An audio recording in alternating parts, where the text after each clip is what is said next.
흔히들 말을 합니다. 호랑이는 죽어서 가족을 남기고 사람은 죽어서 이름을 남긴다. 세상에서는 그게 마음에 와닿을 수도 있겠죠. 그러면 우리 그리스도인들은 무엇을 남겨야 될까? 이런 고민을 우리가 얼마나 하고 사는지 모르겠습니다. 물론 우리가 이 세상에서 얼마나 행적을 남기면 남기겠습니까?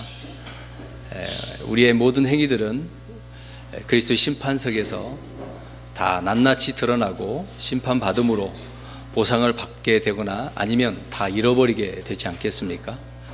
우리의 여러 가지 목표도 있겠지만 또 하나의 그 목표는 주님 앞에 서게 되었을 때 우리의 모든 행위들이 타지 않고 남아서 보상받아서 주님 앞에 칭찬받는 저와 여러분이 되었으면 좋겠습니다. 오늘은 열왕기상 22장의 말씀인데요, 아합의 마지막 행적이라는 말씀을 제목으로 삼아서 드리려고 하는데 아합뿐만 아니라 남쪽 유다 여호사밧까지 우리가 살펴보도록 하겠습니다. 나에게 소중한 것들이 있다고 한다면 여러 가지들이 있을 것입니다. 저마다 자기가 생각하는 대로 대답하겠지요. 인생을 짧게 살든지 아니면 오래 살든지 다 저마다 소중한 모든 시간들일 것입니다. 시간이라고 하는 것을 우리 인간이 어떻게 붙잡을 수가 있겠어요? 잡지 못하죠. 그런데 소중한 시간들을 마냥 우리가 흘러보낼 수는 없다라는 것입니다. 2017년을 우리가 귀하게 생각을 하고 매일매일 순간순간 우리가 주님 앞에 어떻게 살아가야 되는지가 중요하지 않겠습니까? 사람의 삶은 태어나는 것보다 끝마무리를 잘하는 것이 중요합니다. 태어나서 죽기까지 우리는 이 세상에서 무엇을 하든지 간에 잘 마무리할 수 있다라고 한다면 가장 좋을 것입니다. 우리 예수님처럼 십자가에 죽으실 때 마지막 말씀이 무엇입니까? 가상칠언이라고 하죠. 마지막 7마디 중에서 마지막 말씀이 다 이루었다. 우리가 주님처럼 이렇게 말할 수 있다라고 한다면 최고의 삶을 우리가 살았다라고 할 수가 있겠죠. 그래서 우리는 정말 다 이루었다, 주님께서 우리에게 명령하신 대로 이렇게 살았다 라고 한다면 우리 주님께서 그것을 이루시기 위해서 얼마나 많은 고난과 역경 속에서 그 시간들을 보내셨겠습니까? 그런 것처럼 우리도 그러겠죠. 또한 바울 사도처럼 나는 나의 달려갈 길을 마치고 라고 이렇게 우리가 한다면 정말 후회 없는 삶을 산 것이 아니겠습니까? 또 스데반처럼 죽는 순간에 하늘이 열리는 것을 보면서 저 원수들을 향해, 물론 자기 형제들이잖아요, 유대인들인데 그들을 향해 용서의 기도를 할 수 있다라고 한다면 어떤 위대한 사람, 위인보다도 더욱 큰 삶을 잘 살았다라고 할 것입니다. 또 우리가 삼손을 생각해 보면 삼손처럼 원수들을 죽이는데 자신의 한 몸을 그대로 바치는 죽음도 헛되지 않을 것을 우리가 말해주지 않겠습니까? 우리도 이 몸 한번 몸살아 보겠다, 불살라 보겠다, 그런 말들을 많이 하잖아요. 또 다윗처럼 아들에게 모든 것을 물려주고 평안히 죽는 것도 평범한 사람들의 꿈꾸는 그런 인생의 결말이 아니겠습니까? 우리 이제 성도 여러분들 나름대로 인생을 사시고 우리 자녀들에게 뭔가 물려줄 거예요. 어떤 분은 재산을 물려줄 수도 있겠죠. 어떤 분은 신앙을 물려줄 수도 있고 성경을 물려줄 수도 있고 여러 가지 것들을 우리가 물려줄 수 있을 것입니다. 그런 인생의 결말 우리 한번 생각을 해보자고요. 목사님 이렇게 젊은데 파란만장하는 이런 인생 속에서 왜 마지막 결말을 이야기할까요? 항상 우리 그리스도인들은 순간순간 이 모든 삶의 순간이 마지막이라는 것을 우리가 잊지 말아야 될 것입니다. 유년기나 청년기보다는 장년기 그리고 말년이 더욱 아름다워야 하지 않겠습니까? 흔히 말하는 것처럼 인생의 황혼기, 우리의 인생의 황혼기는 언제일까요? 젊었을 때인지 아니면 나이가 들어서인지는 모르겠습니다. 성도들은 점점 영적 성장을 이루고 또 열매 맺는 그런 삶을 살다가 인생을 마무리할 수 있도록 항상 기도하고 있어야 한다는 것입니다. 우리는 구약의 사울 왕처럼 젊었을 때 이후에 끝없이 어떻게 보면 불교 용어이긴 하지만 나락으로 떨어지는 그렇게 떨어지고 나서 결국 자살하지 않습니까? 물론 자살해서 죽은 건 아니지만 나중에 아말렉 그 소년이 이제 죽이게 되죠. 죽여달라고 해서. 아무튼 그런 인생을 마감하는 비참한 최후를 맞아서는 안 됩니다. 우리는 성경의 위대한 믿음으로 잘 산 그 죽음도 아주 좋은 죽음을 주었던 그런 위인들을, 성도들을 우리가 닮아야 되지 않겠습니까? 사울처럼 이런 삶을 우리가 살아서는 안 된다는 겁니다. 한 사람의 믿음을 가장 확연하게 보여주는 장면이 바로 죽는 순간이 아닐까, 또 그렇게 생각이 되어지겠죠. 오늘은 평생 동안 불신과 불순종으로 자기 자신을 죄에 팔아버린 아합 왕의 마지막 행정을 이제 우리가 보게 되어지는데요. 하나님께로부터 온 영이 아합의 대언자들의 그 입에 들어가서 그들의 입에 무엇을 넣어줍니까? 거짓말. 거짓말을 넣자 그들은 모두 한 목소리로 라못 길르앗으로 올라가라는 어떤 잘못된 격려의 메시지를 주게 되어지죠. 무려 400명의 거짓 대언자들이 그런 말을 하면서 승리를 예언했습니다. 그리고 주님께서 도와주신다고, 있을 것이라고 강한 확신을 그들은 이 아합 왕에게, 많은 사람들에게 주었던 거죠. 그러나 400명 말고 단 한 명의 주의 대언자 미가야만이 이 전쟁을 반대하죠. 나가면 안 됩니다. 나가면 죽습니다. 이런 반대를 해요. 그래서 아합의 죽음을 예언을 해놨습니다. 진리는 몇 명의 사람이 그렇게 믿는가에 달려있지 않다라는 것을 우리가 여기서 알 수가 있는 거죠. 다수가 그렇게 하나님께서 말씀하셨다라고 보면 우리가 잘 살펴야 됩니다. 우리는 항상 사람들이 뭐라 말하는 것이 문제가 아니라 하나님께서 뭐라고 말씀하셨는가, 그에 관심이 있는 거죠. 우리는 그게 주 관심사입니다. 그러나 아합과 많은 사람들은 거짓 대언자의 말, 400명의 말을 귀에 담아 들었다는 것입니다. 단 한 사람, 오직 하나님의 말씀, 진리의 말씀만 전하고 있었던 이 미가야 대언자의 말을 거절하였다는 거죠. 다수의 의견이 진리가 아니다라고 하는 부분을 우리가 여기서 알 수가 있습니다. 사람은 자신이 믿고 그렇게 믿고 싶은 바를 진리이고 또 하나님의 뜻이라고 단정 지어버린다는 것이죠. 미가야는 왕이 다시 돌아오지 못할 것이라는 사실을 28절 28절에 말씀을 하고 있습니다. 다시 한번 또 말해주고 말해주었다는 것이죠. 문제는 그들은 들을 귀가 없다는 것입니다. 예전에 이제 귀에 대해서 말씀을 전한 적이 있었는데요. 귀에 문제가 있습니다. 이상하게도 모든 소리를 다 들었지만은 하나님의 음성만큼은 들리지 않는, 그러니까 부분적인 그런 청각 장애인들이라고 볼 수가 있겠죠. 다 듣는데 어떤 부분은 못 들어, 그런 부분이 있다는 것입니다. 하나님의 말씀은 믿음이 없으면 들어도 들리지 않는 거예요. 자 보세요. 믿음이 없으면 안 들리는 거예요. 듣는다 하더라도. 지금 이 시간에 말씀을 저는 전하고 있지만 못 듣는 분이 더 있을 수도 있겠죠. 또 들어도 믿기지 않는다는 것입니다. 예수님은 지상에서 사역하시는 동안에 수십 번에 걸쳐서 들을 귀 있는 자는 들을지어다, 얼마나 많은 이런 말씀을 해 주었습니까? 그렇게 말씀하셨는데 듣기에 둔한 그런 귀를 가진 자들에게 이런 각성을 촉구했음에도 불구하고 유대인들, 바리새인들, 특히 종교 지도자들은 듣지 못했다라고 하는 부분이 있었죠. 물론 귀뿐만이 아니라 그들의 눈까지도 멀게 되어지는 상태를 보지 않습니까? 여러분, 사람들은 뉴스를 들을 때 어떻게 듣습니까? 잘 듣죠. 귀는 듣죠. 그럴 때 확인하지도 않고 그대로 믿어버린다는 것이 문제인 것입니다. 떠도는 소문도 마찬가지죠. 좋은 소문도 아니고 나쁜 소문은 사람들이 굉장히 귀담아 듣고 그대로 믿어버리는 경향이 있습니다. 거짓말도 그렇지 않을까요? 오늘 400명이 그렇게 말을 하는데 믿어야 되겠어요? 안 믿어야 되겠어요? 예. 아합의 입장에는 봐라, 400명이 이렇게 이야기를 하는데 이 한 놈이 이런 식으로 무슨 소리야 이게? 믿어지지가 않는 거죠. 거짓말뿐만 아니라 친구들의 이야기도 그렇지 않겠습니까? 친구들이 이구동성으로 같은 말을 한다고 해보십시오. 정말 그래? 만약에 친구들이 그렇게 이야기하는데 안 믿어봐요, 이 미친놈 취급받게 되겠죠. 심지어 앞으로 몇 년 후에 일어날 어떤 가상 이야기를 이제 어떤 영화를 통해서 우리 많이 보여주지 않습니까?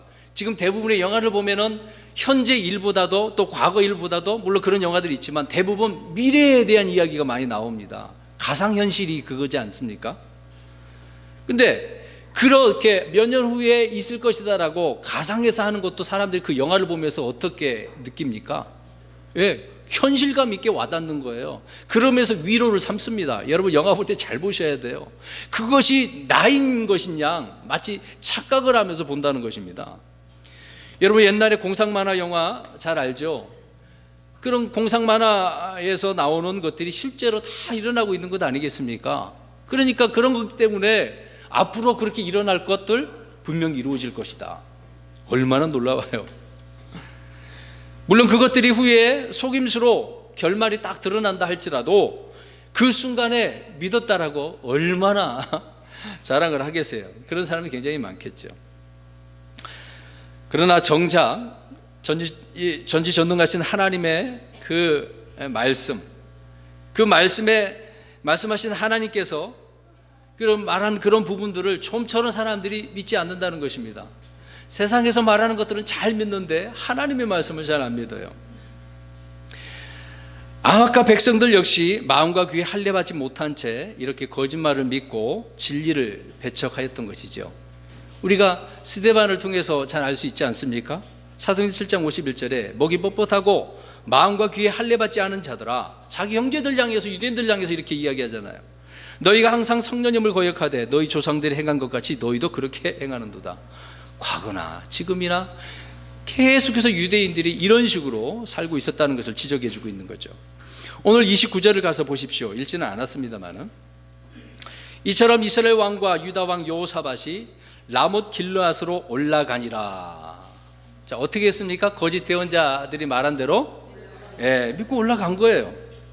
드디어 이들은 하나님께서 미가야를 통해서 하신 말씀을 무시하고 전쟁을 하러 올라간 거예요. 나아간 겁니다.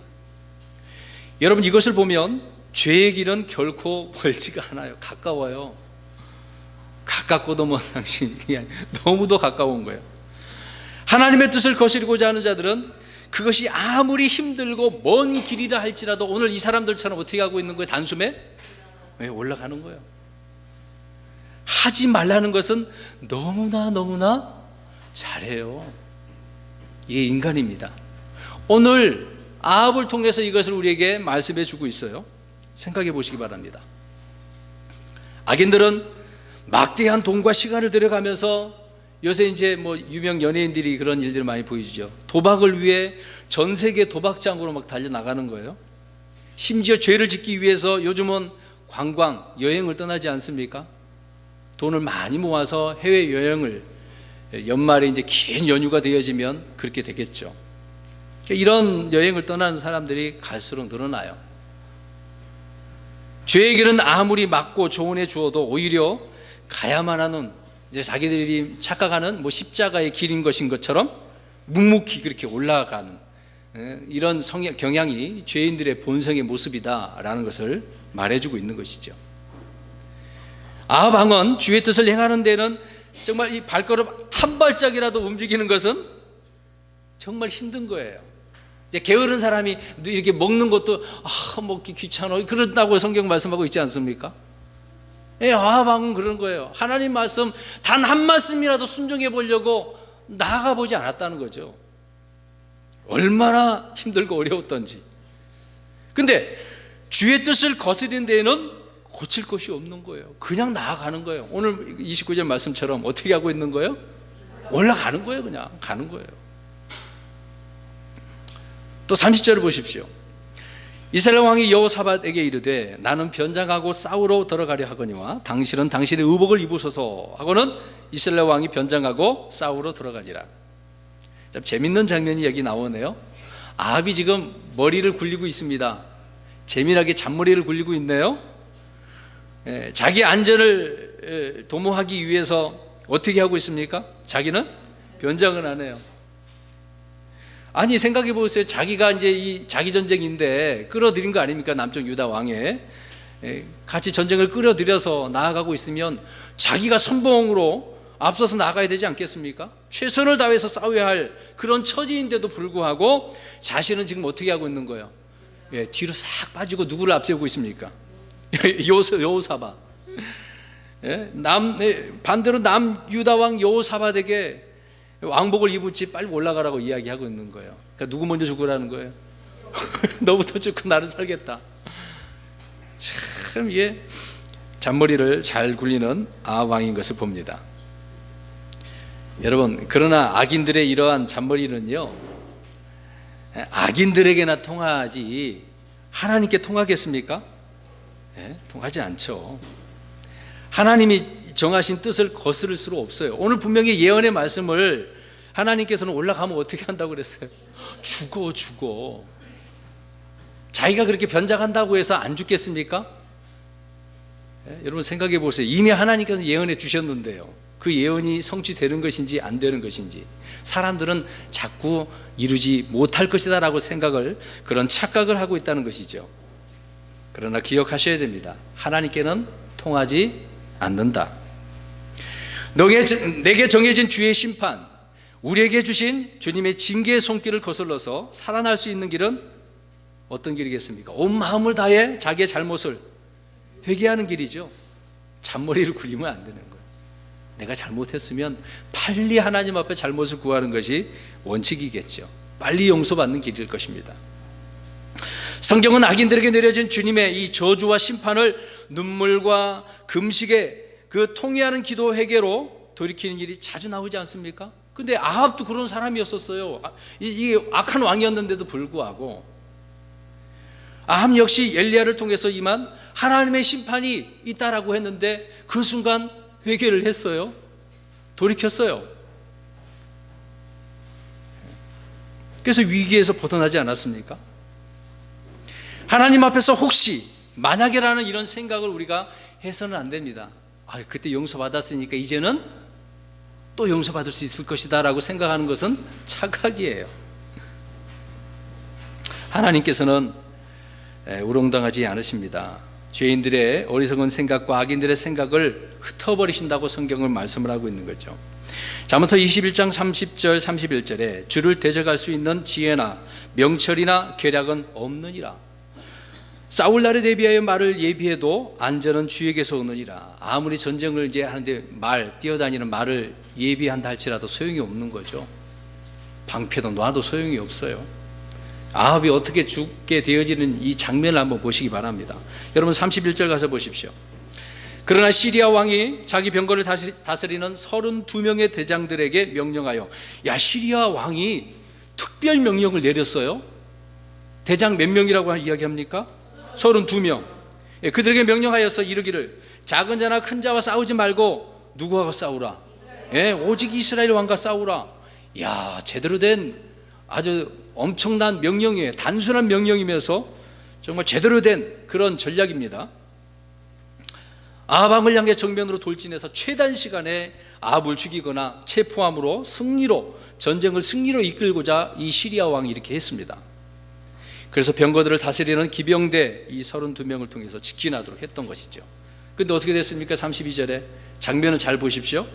병거의 대장들이 여호사밧을 보고 이르되 그는 분명히 이스라엘 왕이라 하고, 이제 들켰어. 이제 왕복을 입고 있으니까 분명히 이스라엘 왕이다. 이게 이렇게 된 거죠. 그와 싸우려 한즉 여호사밧이 어떻게 하고 있어요? 크게 소리를 지르니라. 참 재미난 장면이지 않습니까? 여러분 여호사밧을 한번 보시기 바랍니다. 여호사밧은 이 악한 아합과 동맹을 맺었어요. 그 맺은 동맹으로 인해 지금 값비싼 대가를 치르고 있는 것입니다. 동맹해야 돼요, 안 해야 돼요? 안 해야 되잖아요. 악한 왕이잖아요. 근데 동맹하게 된 이유가 있지 않습니까? 아합의 사이가 됐으니까. 자, 그런 아버지 아사를 따라서 여호사밧이, 자기 아버지 아사는 선했거든요. 그래서 의롭고 경건한 왕이었긴 했습니다. 그러나 아합의 사위가 됨으로 인해서 멍에를 함께 지게 된 거예요. 잘못된 멍에잖아요. 멍에는 함께 지어야 될 필요성이 있지만 잘못된 멍에는 같이 매서는 안 되는 거거든요. 좋은 멍에는 같이 매야 되지 않습니까? 근데 여호사밧은 지금 잘못된 멍에를 함께 지고 있는 것입니다. 그래서 그는 400명의 아합의 대언자들의 목소리가 거짓이라는 사실을 분별할 줄 아는 영적 지혜와 분별이 있었어요. 그래서 어떻게 했습니까? 물어봤잖아요. 다른 사람 없습니까? 이 400명 말고 다른 사람 없습니까? 있긴 있는데 그 사람은 맨날 나한테 뭐 이상한 말만 해. 왕이 그렇게 했잖아요. 22장 7절에. 자, 이렇게 하나님을 찾고 대언자를 찾고 하나님의 종이었다는 것을 그런 구절을 통해서도 알 수 있지 않습니까? 그런 그가 아합과 손을 마주잡음으로 인해서 잡음으로 인해서 위험에 처하게 됐다는 사실입니다. 이런 우리 이제 성도들의 입장을 한번 우리가 생각해 볼 수 있겠죠. 성도들이 왜 철저히 세상과 분리해야 하는지를 말해주고 있습니다. 세상과 멍에를 같이 맬 수 없다라는 사실을 성경은 말씀을 해주고 있는 것이죠. 이런 함께 멸망받지 않기 위해서 성경은 우리에게 말씀을 해주고 있는 것입니다. 시편 1편 1절에 경건치 아니한 자들의 계획대로 걷지 아니하고 죄인들의 길에 서지 아니하며 조롱하는 자들의 자리에 앉지 아니하는 사람은 뭐가 있다? 복이 있다. 복이 있는 사람은 이런 악한 자와 같이 해야 돼요? 말아야 돼요? 왜 말아야죠? 같이 하면 안 되는 겁니다. 왜 복 있는 사람이 그런 사람과 같이 합니까? 여호사밧이 지금 잘못하고 있는 거죠. 오늘날 그리스도인들은 여호사밧과 같이 주님의 뜻을 구하고 찾으면서도 정작 행동은 같이 함으로써 악한 자들과 같이 함으로써 영적 위기를 자초하는 사람들이 너무도 많다는 사실입니다. 이게 불의 안에서 무엇을 붙잡고 있는 거죠? 진리를 붙잡고 있는 거죠. 지금 하나님 앞에 이것저것 구하고 있긴 하는데 잘못된 길을 걷고 있는 거 아니겠습니까? 세상과 연합하고 동맹하는 순간부터 우리의 영적 생명은 극도의 위기에 빠지게 되어집니다. 여러분 중요하게 생각을 하셔야 돼요. 저는 지금 마지막 행적을 말씀을 드리면서 아합과 여호사밧의 행적을 말씀드리고 있지 않습니까? 여러분 그런 위기에 빠지고 적들이 몰려오게 되어지면 얼마나 큰 위기에 처한 상황이 되겠습니까? 십자가와 부활의 증인들이 세상과 동행하는 그 순간, 악인들과 함께 그렇게 걷는 순간 우리는 주님의 증인의 자격이 어떻게 되겠습니까? 왜 박탈당하는 잃어버리게 되어지는 거예요. 증인으로서 증거를 잃어버리는 거죠. 간증들을. 증거의 능력은 사라지고 말게 되어진다는 사실입니다. 그래서 세상에서 빛을 드러내지 못한 그런 성도가 되어버린다는 것이죠. 여러분 위기는 아합에게 먼저 찾아온 것입니까? 위기가 누구에게 먼저 찾아온 거예요? 여호사밧. 믿음의 사람이었잖아요. 여호사밧에게 먼저 찾아왔습니다. 마찬가지로 우리 성도들이 이 세상과 연합하게 되어지면 손해는 항상 그리스도인들이 먼저 당하는 거예요. 더 많이 당하는 거예요. 심판도 우리 그리스도인들이 먼저 그리스도의 심판석에서 받는다고 하지 않았습니까? 먼저 당하는 거예요. 하물며 그리스도인들이 믿지 않는 그리스도인들, 비그리스도인들과 결혼을 하는 일은 주님의 뜻을 온몸으로 거스르는 그런 간증이 아니겠습니까? 여러 번 이것을 말씀드렸잖아요. 우리 젊은 사람, 우리 자녀들 중요하게 생각을 해야 되겠죠. 간증을 잃어버리면 안 됩니다. 선한 간증이 있어야 되죠.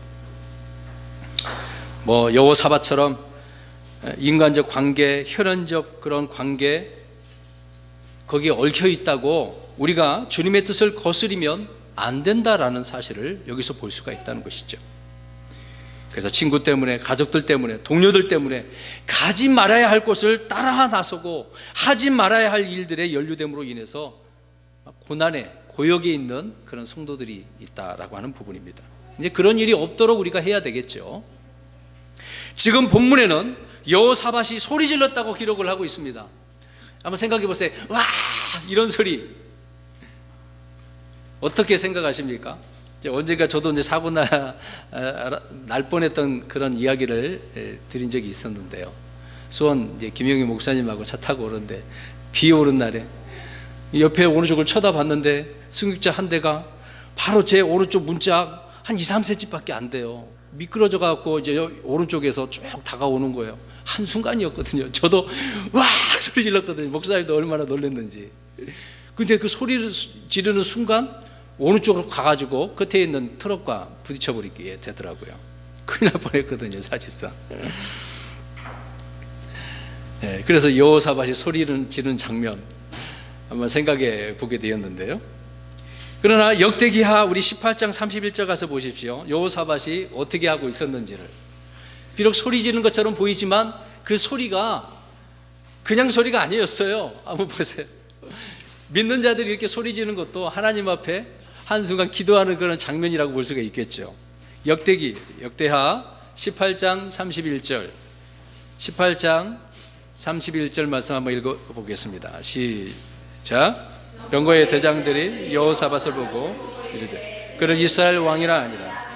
그러므로 그들이 그를 둘러싸고 싸우라하였으나 여호사밧이 크게 소리를 지르매 주께서 그를 도우시며 하나님께서 그들을 움직이사 그에게서 떠나게 하시니라. 아멘.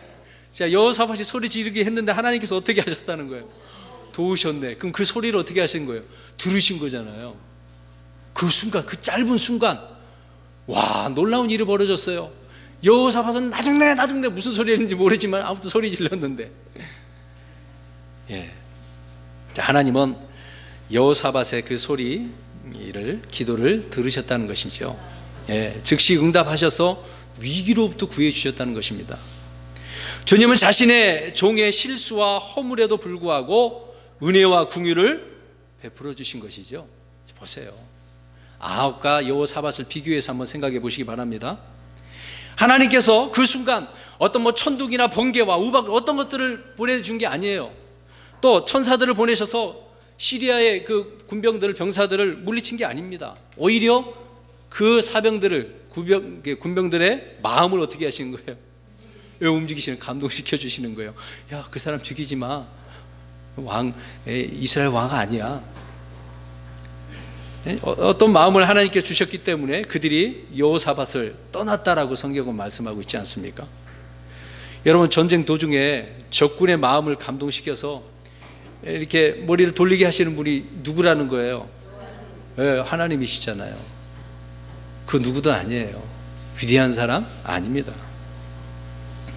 그렇다면 우리는 주변에 있는 어렵고 힘든 환경을 탓해야 될까요? 지금 이런 상황을 생각해 보세요. 탓할 필요가 없습니다. 그 순간, 위기의 순간 문제를 해결하시는 분은 누구시라고요? 하나님이시라니까요. 여호사밧과 아합의 차이는 바로 이 위기의 순간에 기도하는 사람인가 아닌가의 차이겠죠. 또 그 기도에 하나님께서 응답하시는가 아닌가, 이 차이일 것입니다. 아합은 기도할 수 있는 기도의 대상이 있었을까요? 없었어요. 구상 앞에 뭘 했겠어요? 구원받은 그리스도인과 그렇지 못한 사람의 차이가 바로 여기 있지 않겠습니까? 같은 죄를 짓더라도 구원받는 사람, 안 믿는, 받지 않는 사람과 똑같이 죄를 졌다고 생각해 보십시오. 그렇게 짓는다 할지라도 그런 일에 대한 처리 방법이 다르겠죠. 믿는 사람들은 어떻게 하는 거예요? 이런 위기의 순간에 기도하는 거죠. 주님을 바라보는 겁니다. 주님 도와주십시오. 여호사밧이 큰 소리를 지른 것은 승리 함성이 아니라 위기에 빠진 하나의 이제 성도의 울부짖음이라고 볼 수 있겠죠. 그가 큰 소리로 자기 부하들을 부른 것도 아니었습니다. 하늘을 향해 주님을 부른 것은 자기 자신의 어떤 믿음의 표출이 아닐까요? 고난의 날에 부를 수 있는 하나님이 있다는 것은 얼마나 큰 위로가 되어지겠습니까? 여러분, 힘들 때 주님의 이름을 불러보신 적이 있지 않으십니까? 시편 50편 15절 말씀에 고난의 날에 나를 부르라. 내가 너를 건지리니 내가 나를 영화롭게 하리로다. 시편 91편에도 말씀하고 있습니다. 15절에 그가 나를 부르리니 내가 그에게 응답하리라. 고난당할 때에 내가 그와 함께하여 그를 건지고 존귀하게 하리라. 성경 이렇게 말씀을 하고 있네요. 그러니까 믿음의 사람들은 항상 위기의 순간에 주님께 부르짖는다는 것이죠. 여러분, 계속해서 33절 보십시오. 병거의 대장들이 그가 이스라엘 왕이 아닌 줄 알고는 그를 쫓는 일을 그치고 돌이켰더라. 얼마나 재미난, 또 흥미로운 그런 장면입니까? 하나님께서 감동시킨 그 결과죠. 이제 이들은 누구를 찾아갈까요? 이 군사들은 이제요? 아합을 찾아가야죠. 이제 진정한 왕이 누군지를 찾아가야 되는 거 아니겠습니까? 근데 아합은 어디서 무엇을 하고 있어요? 계속해서 싸우고 있어요. 전쟁이 있습니다. 34절에 어떤 사람이 우연히 활을 당겨 이스라엘 왕의 갑옷 이음매 사이를 쏘니 그러므로 그가 자기 병거를 모는 자에게 이르되 내가 부상을 당하였은즉 내 손을 돌이켜 나를 군대에서 데리고 나가라 하니라. 자, 누가 우연히 활을 당기네요. 시리아의 어떤 한 병사가 활을 당겼습니다. 그것도 어떻게 당기긴 했는데 갑옷 그 이음매 그 사이 그것도 어떻게 그게 글로 날아가냐고요. 넓은 곳도 관역이 있는데 여러 가지 있지 않겠어요? 몸통도 있는데 그 이음매 사이를 탁 맞히지 않습니까? 참 아합은 지금 변복을 하고 있는 그런 상태죠. 병거를 타고 전장을 돌고 있습니다. 그런데 어디서 난데없이 화살이 갑옷의 이음매 사이에 꽂히게 되어지네요. 여러분, 활을 당긴 사람은 그냥 우연히 당긴 것처럼 쐈어요. 그냥 아무데나 쐈어. 그 사람이 이제 왕인지도 몰랐지 않습니까? 오발이 명중이라고 이 화살은 아합 왕에게 치명적인 부상을 입히게 되어집니다. 계속해서 전쟁하기 때문에 치료도 받지 못하고 피를 흘리면서 죽어가고 결국은 죽게 되었던 거죠. 여러분, 그런 상황에서도 지금 아합은 어떻게 하고 있습니까? 다른 이야기가 없어요. 뭘 말했다는 이야기가 없습니다. 그는 이 땅에서 자신의 죄를 회개하지도 못한 채 죽음을 맞이한 거죠. 그냥 그렇게 죽은 거예요. 부끄러운 죽음 아니겠습니까? 아합 왕의 이 마지막 행적을 보십시오. 일평생 악한 죄만 짓다가 이 결말에 이 부분이 있어서 정말 보기 흉한 그런 모습을 보여주고 있습니다. 무사히 돌아올 것이라고 장담하면서 왕궁을 떠났지만 그는 어떻게 돌아간 거예요? 죽어서 시체로 돌아간 것입니다. 그래서 여러분 보십시오. 악인에게 임하는 그 멸망이 이렇게 갑작스럽게 오게 되어진다는 겁니다. 어느 순간 오게 될지 몰라요. 우리는 지금 우리 인생을 더 얼마나 더 살지는 모릅니다. 장담할 필요도 없어요. 장담해서도 안 됩니다. 내일인지도 모르는 거죠. 이런 위기의 순간순간마다 여호사밧처럼 주님을 바라본다든가 아니면 아합 왕처럼 이렇게 된다든가 우리의 삶을 한번 잘 생각을 해 보아야 되겠죠. 아합은 지금까지 부족한 것이 없이 지냈습니다. 왕이니까 세금을 걷어서 얼마나 잘 살았겠어요. 또 어떤 죄를 지어도 징계가 무엇인지 심판이 무엇인지 모르고 지낸 거예요. 자기가 왕인데 누가 자기를 건드리겠습니까? 하나님밖에 없지만 아나무인이에요. 지금 보이는 게 없어요. 3년 반 동안의 가뭄과 기근이 있었고 하나님께서 경고해 주셨잖아요. 또 엘리야를 통해서 갈멜산의 하늘로부터 불이 임하는 것을 봤어요? 안 봤어요? 보지 않았습니까? 이것도 경고해 주신 거잖아요. 하나님은 이런 하나님이야, 제발 돌이켜라라고 보여주신 거잖아요. 도저히 이길 수 없는 전쟁을 2차례나 승리할 수 있었어요. 엘리야를 통해서. 결코 평범하지 않은 그런 삶을 살았지만 그의 정신을 번쩍 들게 하는 어떤 영적 각성, 이런 것들이 일어나지 않은 거예요. 여러분, 위대한 엘리야도 아합 왕을 돌이키게 할 수 없었어요. 아무리 하나님의 말씀을 바르게 전해줘도 아합 왕에게 있어서는 이 문제가 해결되지 못하고 있는 것입니다. 그는 하나님의 사람들이 주는 그 어지간한 경고나 말씀에는 눈 하나 깜짝하지 않았다는 거예요. 그러니까 처음에 말씀드린 것처럼 귀가 이상한 것 같아요. 부분적인 것만 듣는 어떤 결핍이 있는 거죠.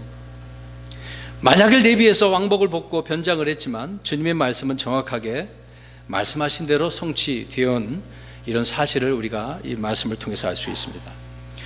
여러분, 열왕기상의 핵심 내용이 무엇이겠습니까? 아합과 이스라엘의 그 배교와 불신에도 불구하고 하나님께서는 계속해서 그들에게 하나님의 사람들을 보내주셨다는 사실입니다. 하나님의 말씀은 계속해서 이렇게 선포되고 있는 거죠. 신약에 와서도 주님께서 말씀합니다. 주님은 포도원 비유를 통해서도 말씀해주고 있죠. 하나님이 계속해서 자신의 종들을 보냈는데 사람들은 어떻게 합니까? 그 사람들을 죽일 뿐만 아니라 아들까지라도 죽이는 거죠. 바로 이런 일을 주님께서는 하나님께서는 자기 아들을 이렇게 보내주신 사실을 우리가 알 수 있는 거죠. 이는 오늘날 이 세상도 마찬가지라는 것을 우리가 알 수 있습니다. 기독교에 깊이 있는 교리는 몰라도 많은 사람들은 예수를 알아요. 예수라는 단어를 모르는 사람 있을까요? 교회라고 하는 단어를 모르는 사람 있을까요, 여러분? 없을 거예요. 또 많은 이야기를 들어서 예수를 믿지 않으면 지옥 간다라고 하는 이런 기본적인 교리도 대부분 사람들 들어요. 알아요. 들어서 압니다. 누구나 다 알고 있어요. 이러한 교리가 성경이 정립되고 나서 2000년 넘게 얼마나 이 지상에서 전파되었습니까? 여러분, 우리 주변에 이런 말씀들을 전한 적이 없으신가요? 다 있으시잖아요. 예수란 이름에 대해서도 들어보지 못한 사람은 거의 없을 것입니다. 이는 하나님께서 얼마나 이 복음의 메시지를 강력하게 전하고 계신지를 말씀해 주고 있는 거죠. 그런데 오늘 34절에 어떻게 하고 있습니까? 어떤 사람이 어떻게 해요? 우연히 화를 당깁니다. 여러분, 이게 우연이라고 생각하십니까? 사람들에게는 우연도 많고 운도 많지만 하나님에게는 우연이 없는 거죠. 사람의 입장에서는 우연이라고 생각할 것입니다. 생각 없이 화를 당겨 쉬 달린 그 사람이 그렇게 생각하지 않겠습니까? 하나님은 의도하시고 목적하신 바대로 이루신다라는 사실입니다. 여러분, 우리의 눈에 내가 계획하지 않는 것이라도 우리 잘 보셔야 됩니다. 하나님께서 어느 방향으로 나를 이끄시고 우리를 인도하시는지. 이스라엘의 역사나 교회사 또 성도들의 삶에서 우연이란 이런 단어가 단 하나도 없는 거죠. 하나님은 우리의 걸음걸음을 다 세시는 거예요. 머리털도 다 세신다고 하지 않았습니까? 35절 보십시오. 그날의 싸움이 더 커졌으므로, 더 커진 거에 줄어든 게 아니고, 왕이 자기 병거에 남아 시리아 사람들을 막다가 저녁 때에 죽으니 상처에서 나온 피가 병거의 한가운데로 흘렀더라. 얼마나 많은 피를 흘렸는지를 보여주고 있는 거죠. 여러분, 생각해 보세요. 아합이 왕궁 옆에 있는 포도원, 누구의 포도원이었습니까? 나봇의 포도원이었잖아요. 얼마나 탐스럽겠어요. 갖고 싶어. 근데 가질 수 없어요. 자기 것이 아니에요. 근데 어떻게 해야 돼요? 나봇한테 야, 돈 많이 줄게, 나한테 팔어. 근데 하나님께서 나봇에게 주신 것이기 때문에 땅을 사고 팔 수가 없잖아요. 유대인들은 안 됩니다. 그러니까 이것에 막 꿍 하고 있으니까 부인 이세벨이 어떻게 해요?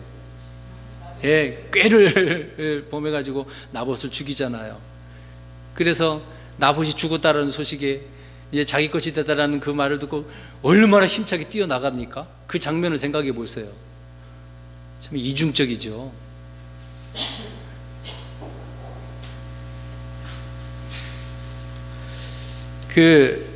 나봇과 그 자식들을 죽인 피의 대가를 지금 보고 있는 것입니다.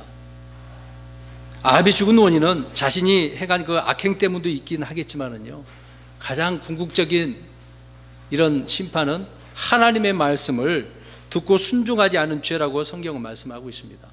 열왕기하 17장 13절 가서 보십시오.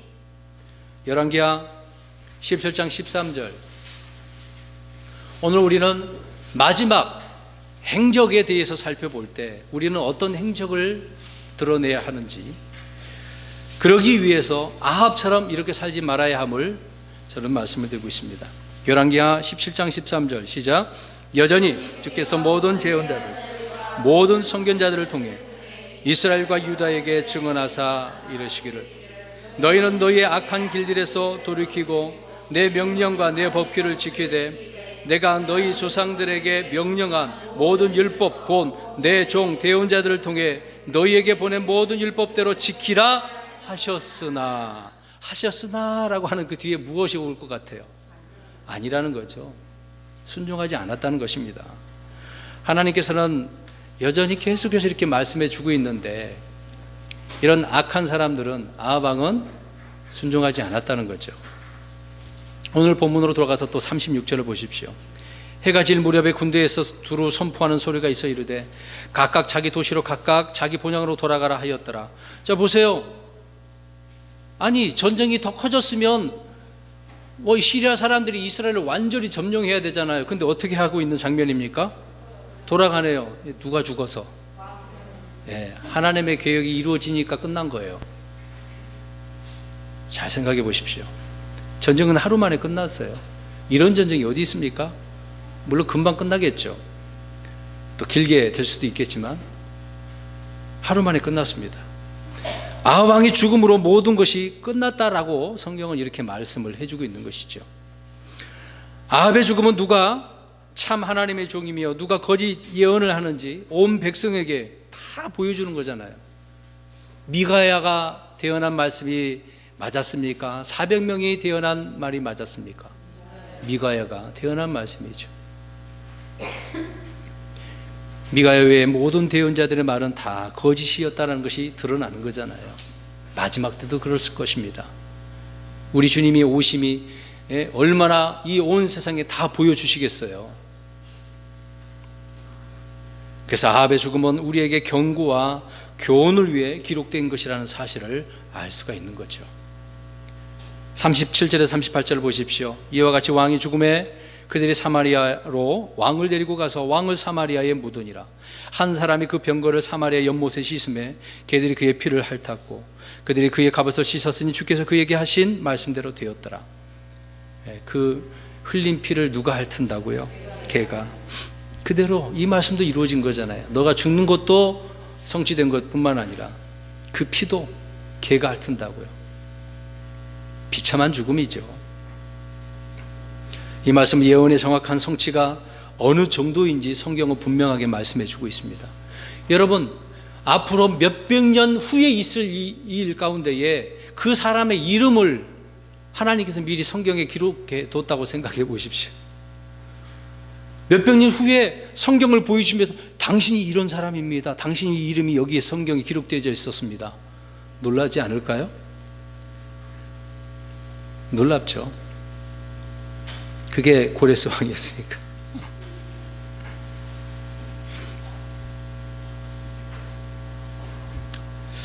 걔들이 아합의 몸에서 피를 핥았고요. 예언의 성취가 그렇게 이루어졌습니다.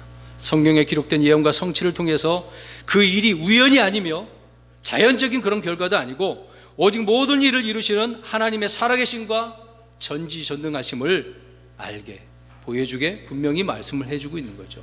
이런 하나님을 믿고 사는 저와 여러분이 되기를 바랍니다. 네, 이런 하나님을 의지해야죠. 신뢰를 해야죠. 그래서 성경을 알면 믿지 않기가 어려워요. 이 말이 무슨 말이에요? 성경을 알면 믿는 거죠. 그러나 성경을 모르면 믿기가 어려워지는 겁니다. 알아야 믿어지는 거죠. 하나님은 아합에게 미리 말씀하셨고 행하셨듯이 우리들에게 주신 약속 역시 하나도 땅에 떨어지지 않을 것입니다. 저와 여러분에게 주신 그 약속 주님께서 다 주실 줄 믿습니다. 이미 주셨고 앞으로 또 우리가 받게 되겠죠. 이사야 48장 3절에서 5절 말씀을 보면 좀 깁니다. 내가 처음부터 이전 일들을 밝히 알렸고, 하나님께서 처음부터 알리셨어요. 내 입에서 그것들이 나아갔으며, 이미 말씀을 하셨으니까 내가 그것들을 보였느니라.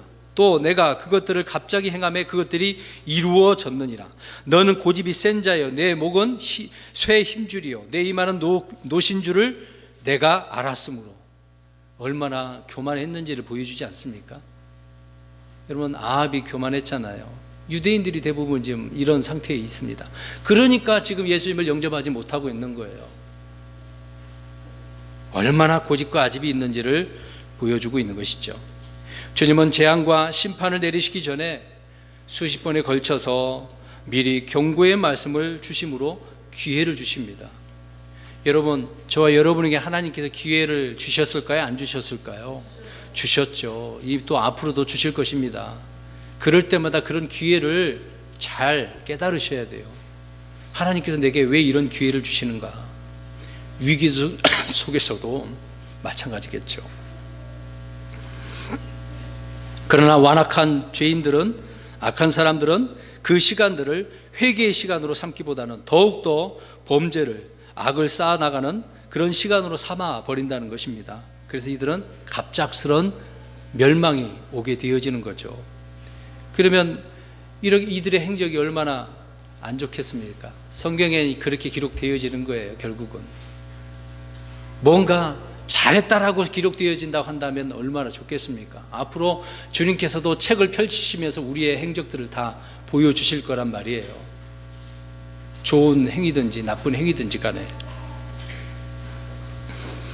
예수 그리스도는 우리에게 임한 진노와 심판을 다 제거하시고 은혜와 복을 우리에게 주셨습니다. 믿으십니까? 누구든지 그 이름을 믿는 자들은 아들들로 삼아 주셨죠. 또 그러한 아들들이 주님 앞에 기도할 때 기도를 들어주시고 고난의 때에 우리를 건져주신다는 것입니다. 그래서 우리가 행한 의로운 행실이든지 간에 우리가 행한 악한 행실이든 행위를 보지 않으신다는 거예요. 여러분, 구원받은 우리들은요, 죄에 대한 심판이 앞으로 없습니다. 행위에 대한 심판이죠. 예수 그리스도를 믿는 믿음 그 하나만으로 주님께서는 의롭다 함을 이렇게 치게 해주신 것 얼마나 감사합니까? 여러분, 아합과 같은 삶을 살고 죄에다가 자신을 이렇게 팔아버린 사람이 되어서는 안 됩니다. 아합 왕이 그런 사람이었던 거죠. 자, 그런 인생일지라도 하나님 앞에 돌이킬 때, 회개할 때 주님은 기쁘게 받아주신다는 사실입니다. 인생의 무거운 짐을 벗겨주시고 쉽고 가벼운 그런 예수 그리스도의 멍에를 함께 매도록 해주신다는 거죠. 여러분, 주님의 멍에는 무겁다고 그랬어요? 가볍다고 그랬어요? 가볍다고 그랬잖아요. 우리의 멍에는 무겁지만 주님의 멍에는 가벼운 거예요. 이미 다 해결해 주셨으니까 걱정할 필요는 없잖아요. 사랑하는 성도 여러분, 우리 모두 예수 그리스도를 찬양하고 그분께 경배와 영광을 돌리는 그런 성도가 되어야 될 것입니다. 특히 마지막이 가까울수록 더욱더 성경에 기록된 주님의 말씀에 우리가 주목하고 주의를 기울여야 한다는 것이지요. 왜 이런 시점에서 이런 말씀을 하고 있는가라는 부분이 우리가 더 깊게 생각을 해보았으면 좋을 것 같습니다. 이 합정동으로 이사를 와서 우리가 이제 올바른 시각을 가지고 올바른 믿음을 가지고 시작을 하자, 그렇게 하지 않았습니까? 근데 이 시작을 하긴 했어요. 근데 이 시작이 마무리까지 잘 가야 되잖아요.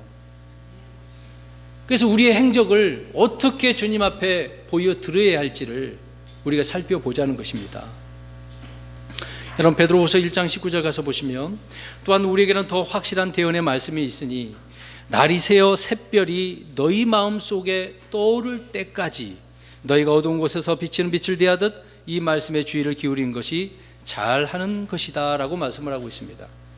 자, 말씀에 어떻게 하는 것이요?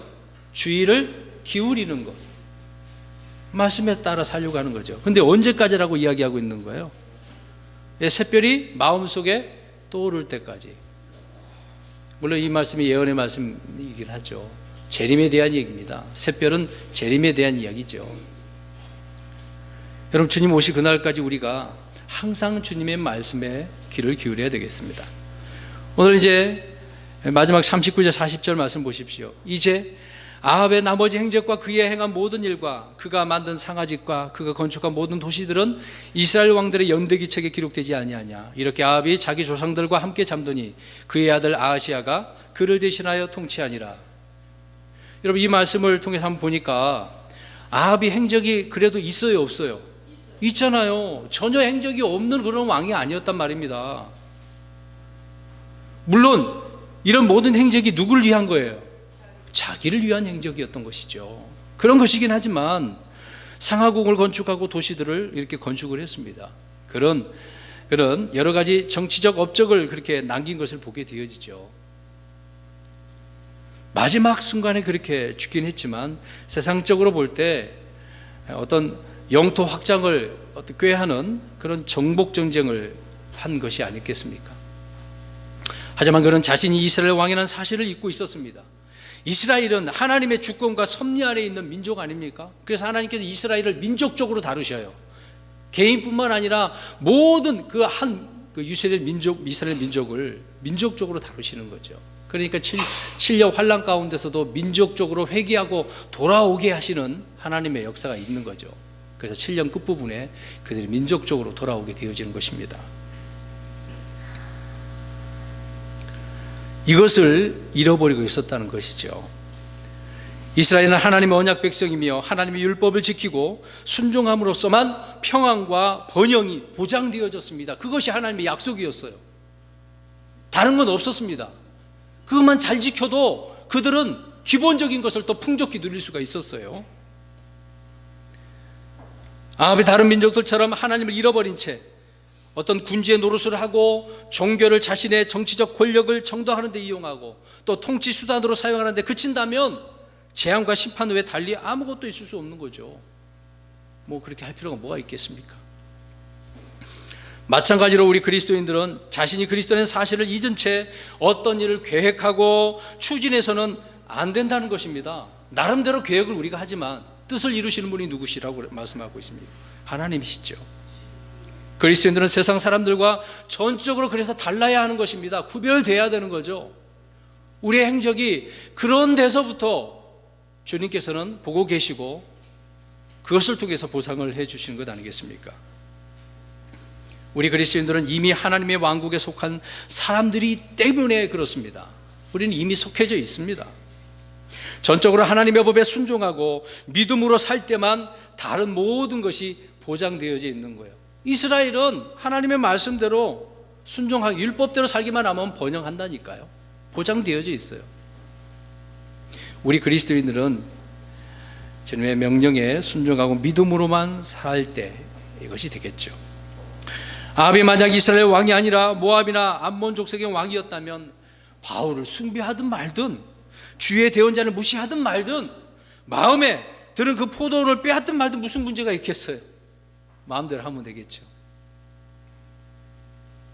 세상 권력자들은 그렇게 흔히 할 것입니다. 그러나 아합은 이스라엘 왕이었던 거죠. 그렇게 할 수가 없었던 거예요. 왜 이런 왕의 행적을 보여줬습니까? 왜 이런 아합의 일을 많은 장을 할애하면서까지 하나님께서 이렇게 기록을 해놓고 계실까요? 어떤 부분에서는 조금만 말씀하고 넘어갈 텐데 아합 왕의 일들은 굉장히 많아요. 내용이 많이 남아 있습니다. 생각해 보십시오.